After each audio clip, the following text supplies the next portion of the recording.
मौजूदा राजनीति के सबसे बड़े विशेषज्ञ और राजनीति के सबसे बड़े मौसम विज्ञानी कहे जाने वाले ओम प्रकाश राजभर जी भी हमारे साथ मौजूद हैं। हम उनसे सवालात करेंगे। राजभर जी, आप अपने मुद्दों को लेकर लगातार अलग अलग पार्टियों से आप गठबंधन भी करते हैं। समाजवादी पार्टी से भी गठबंधन था जो कि टूट गया। समाजवादी पार्टी एक बार फिर से मैनपुरी से चुनाव मैदान में है। चाचा भतीजे एक हो गए हैं। ये मजबूरी थी या बहुत ज़रूरी था परिवार के लिए? देखिए, दोनों बातें थी। परिवार को एकजुट रहना चाहिए। परिवार जब आपस में तकरार होती है तो विनाश की तरफ जाता है, तो परिवार को भी एक रहना चाहिए। और ये चुनाव मजबूरी भी रही है।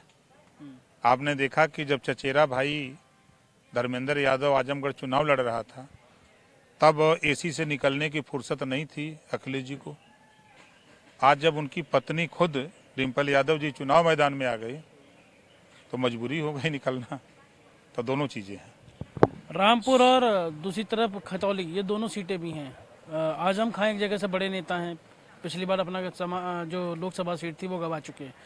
यानी कि समाजवादी पार्टी का जो गढ़ वहाँ कहा जाता था उसमें भाजपा ने कब्जा कर लिया। अब आपको क्या लगता है, एक विशेषज्ञ होने के नाते, एक आप खुद पार्टी के नेता हैं, तो क्या इन दोनों जगहों पर सपा अपनी सीट रिवाइव कर सकेगी या भाजपा ही जीतेगी? देखिए, सबसे बड़ी बात कि अखिलेश जी मैनपुरिया में रह जाएंगे। वो खतौली और रामपुर बेचारे नहीं आ पाएंगे। उनको आना चाहिए।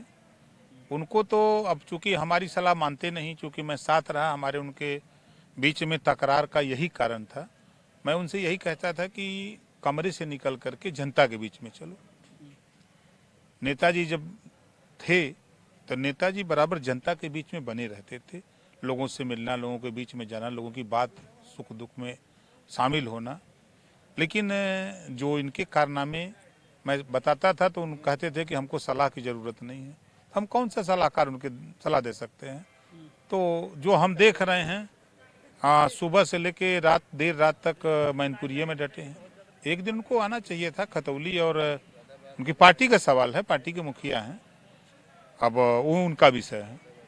लेकिन देखिए, ज़्यादातर चुनाव अब तक जो हुए हैं वो सत्ता पक्ष के साथ गए हैं।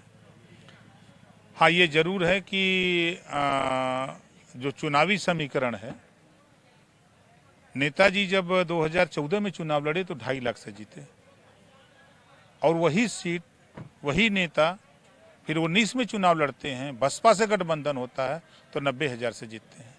एक संशय ये बना हुआ है। खतरा तो नहीं है मैनपुरी में? भाई, जो सच्चाई है उसी को बता रहे हैं। जो चुनाव आयोग का रिजल्ट है वही बता रहे हैं कि बसपा से समझौते में 90,000 से जीते, तो बसपा का भी वोट था।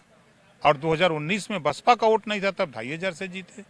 मतलब इतनी तेजी से गिरावट हुई उस सीट पर कि आज पूरे प्रदेश की समाजवादी पार्टी के टॉप लीडर मैनपुरी में है, टॉप लीडर। एक सवाल, 2024 में सुभाषपा यानी ओम प्रकाश राजभर जी किसके साथ होंगे? भाजपा के साथ होंगे या किसी और ने, जो एक तीसरे गठबंधन की बात चल रही है, दूसरे बड़े गठबंधन की? देखिए, हमारी कुछ चीज़ें हैं और वो चीज़ें अलग अलग पार्टियों को पसंद नहीं है। जैसे देश में कुत्ता, बिल्ली, गाय, भैंस की गिनती हो रही है, तो पिछड़ी जाति की गिनती क्यों नहीं हो रही है? इनकी जातिवार जनगणना क्यों नहीं हो रही है? जब तक इनकी जातिवार जनगणना नहीं होगी तब तक इनको हिस्सा नहीं मिलेगा। दूसरा सवाल कि आज देश में 2 तरह की शिक्षा है। ऐसा क्यों? शिक्षा महंगी होती जा रही है। हमारा मानना है, हमारी पार्टी का, एक समान अनिवार्य फ्री शिक्षा हो। क्योंकि जब वहीं सरकारी स्कूल और प्राइवेट स्कूल में पढ़ने वाले बच्चे जब किसी नौकरी के लिए अप्लाई करते हैं तो पेपर एक आता है। तो जब पेपर एक आता है तो वहीं प्राइवेट वाला पास, सरकारी वाला फेल। तो एक समान काहे नहीं सिलेबस कर दिया जाता? जो पाठ्यक्रम, जो किताब प्राइवेट में वही सरकारी में कर दें। एक समान शिक्षा कर दें, फ्री कर दें और अनिवार्य कर दें। ये बात किसी को पसंद नहीं आती। हम चाहते हैं कि देश में तकनीकी शिक्षा लागू हो। हम देश में गरीबों का इलाज फ्री चाहते हैं। आज जैसे किसी हॉस्पिटल में जाइए, डॉक्टरों की कमी है। देश के कोई भी पार्टी का कोई नेता हो, चाहे पीएम हो चाहे सीएम हो, इस पे डिस्कस करना चाहिए ज्वाइंट मीटिंग करके कि भाई हम कौन सी ऐसी व्यवस्था दें छात्रों को, बच्चों को, कि ज़्यादा से ज़्यादा हम एमबीबीएस डॉक्टर पैदा करें। चाहे वो फीस में सहूलियत दें, चाहे कोई ऐसी योजना बने कि ताकि वो जो अस्पतालों में डॉक्टरों की कमी है उसकी भरपाई हो सके। इस पे चिंतन मंथन लोग नहीं कर रहे हैं। इन सब चीज़ों को लेकर जब हम लड़ते झगड़ते हैं तो लोग कहते हैं कि नहीं, आज की राजनीति में आओ, हिंदू मुसलमान करो, मंदिर मस्जिद करो, भारत पाकिस्तान करो। हम कहते तो उससे क्या मिलेगा जनता को? अरे तो वो तो एक पार्टी करती है, तो क्या उसके साथ आप जाएंगे 24 में? नहीं, क्योंकि एक मुझे पार्टी नहीं, फुल हमारे पार्टी। सूत्रों को जानकारी मिली है कि आप संपर्क में हैं टॉप लीडरशिप के नहीं, बीजेपी। देखिए, अभी मैं गया था बिहार। जब मैं बिहार जाता हूँ, मुकेश सहनी से मिला। मैं वहाँ गांधी मैदान पटना में एक रैली की। मेरा फोकस था याद दिलाना कि नीतीश जी ने प्रेस वार्ता करके कहा था कि जातिवाद जनगणना हम कराएंगे। प्रेस करके साइलेंट है। भाई, आप मालिक हो, कौन रोक रहा है? आप इसको क्यों नहीं करते? और सबसे बड़ी बात, बेरोजगारी चरम पे है। आप मुखिया हो, आप रोजगार परक शिक्षा वहां क्यों नहीं लागू कर देते? आप मालिक हो, कौन रोक रहा है?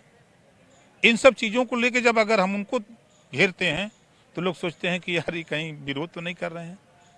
सही बात जब मैं कहता हूं तो लोगों को लगता है कि ये तो कहीं उनका विरोध नहीं कर रहे हैं। सुहेलदेव पार्टी इन्हीं सब मुद्दों को लेकर 24 में रहेगी मैदान में। हम तो हमेशा, हम 2002 से इसी मुद्दे को लेकर के हम घूम रहे हैं।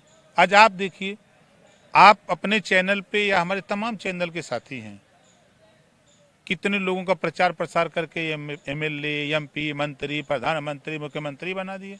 लेकिन सत्ता पाने के बाद पत्रकार आयोग के गठन की बात कोई नहीं करता।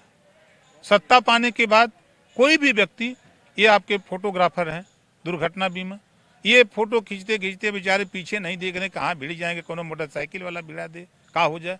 इनको दुर्घटना बीमा क्यों नहीं पास करते? इन सब चीजों पे नेताओं का फोकस क्यों नहीं होता है? ये कहाँ जाएंगे? उसी तरह जो देश में वंचित लोग हैं उनके विषय में चर्चा क्यों नहीं है? आज आप उठा के देखिए महंगाई। अगर हम बात करें, कांग्रेस की सरकार थी या केंद्र में, प्रदेश में सपा बसपा की सरकारें थी, तो 35-40 हजार में मोटरसाइकिल मिल जाती थी। अब 1 लाख महंगाई। दाल उस समय 50 रुपया किलो मिलती थी, आज 150 है। पेट्रोल भी तो महंगा है, मोटरसाइकिल। भाई, महंगा पेट्रोल। यही बात है ना कि झूठ की राजनीति पर पूरा देश टिका हुआ है। झूठ कहिए तो सच सब पतियाएगा, सच कहा था मारल जाए। अच्छा, एक राहुल गांधी को लेकर के बड़ा ट्रोलिंग हो रहा है। वो भारत जोड़ो यात्रा निकाल रहे हैं। उनके विपक्षी पार्टी वाले यानी भाजपा वाले तमाम उनको घेरने की कोशिश में है। कई महिलाओं के साथ उनकी जो साथ चलती हैं उनके साथ फोटो आता है तो उस पर कई तरीके के भद्दे कमेंट किए जाते हैं सोशल मीडिया पर।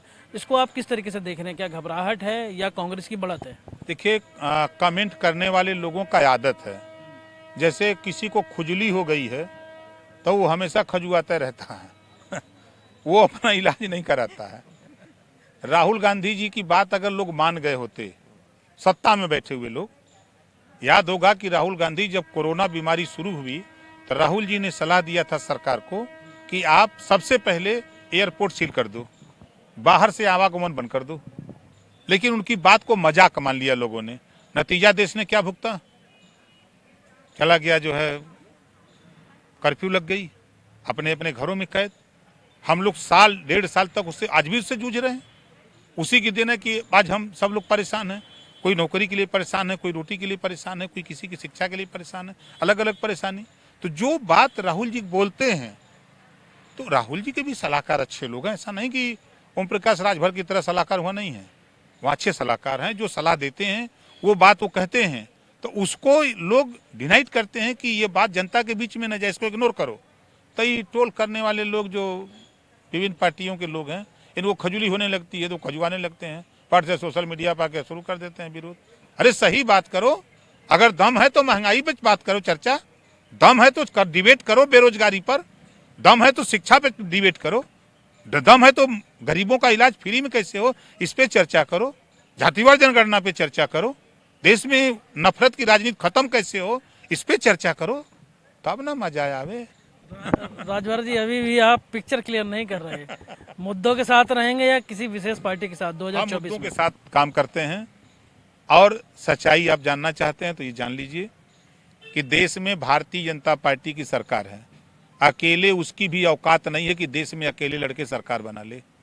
प्रदेश में गठबंधन की सरकारें चल रही, जहां हम खड़े हैं 3 दलों की है, बगल का बिहार 2 दलों का है, सब जगह गठबंधन की सरकारें चल रही है। तो हम ओम प्रकाश राजभर कौन तोप है कि अकेला हम देश पे कब्जा कर लेंगे?